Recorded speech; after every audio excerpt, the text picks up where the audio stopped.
through coaching hundreds of other CEOs, their senior executive teams, and sometimes their families. These tools had to pack a strong punch in a short time in order to fit busy and demanding lives, with some taking as little as 10 seconds to produce results.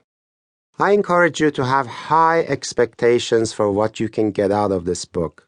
All of the stories in this book, while simplified for greater brevity and clarity, are based on actual experiences of my clients.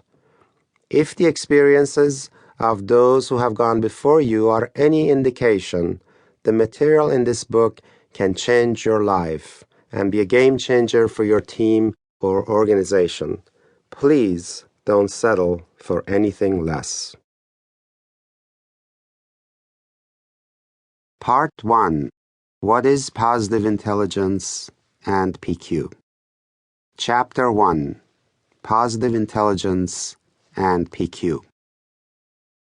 Frank, the CEO of a publicly traded company, entered the greatest despair of his illustrious professional career when his company's stock lost 2/3 of its value during the recession of 2008. He was so devastated by his own failure that he broke down crying when his 10-year-old daughter asked why he looked so sad. He could not stop blaming himself for the company's downward spiral, and he often woke up in the middle of the night with his mind racing for a way to get the company back on track.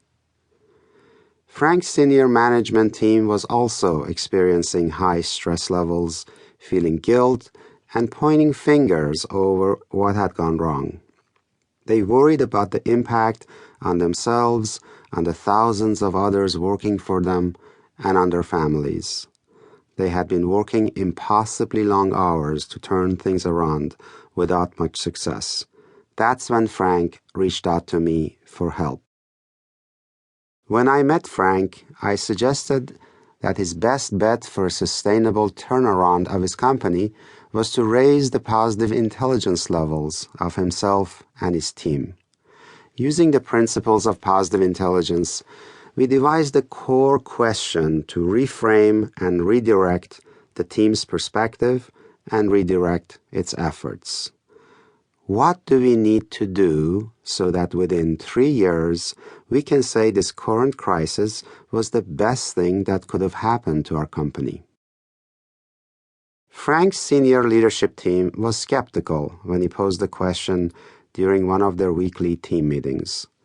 But their skepticism subsided and their enthusiasm grew gradually as Frank opened each subsequent weekly team meeting with that same question.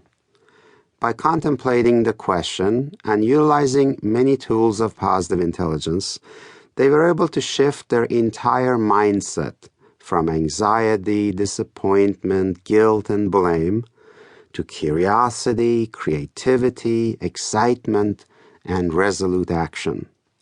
I predicted that within a year they would discover how they could turn their collective failure into a great opportunity.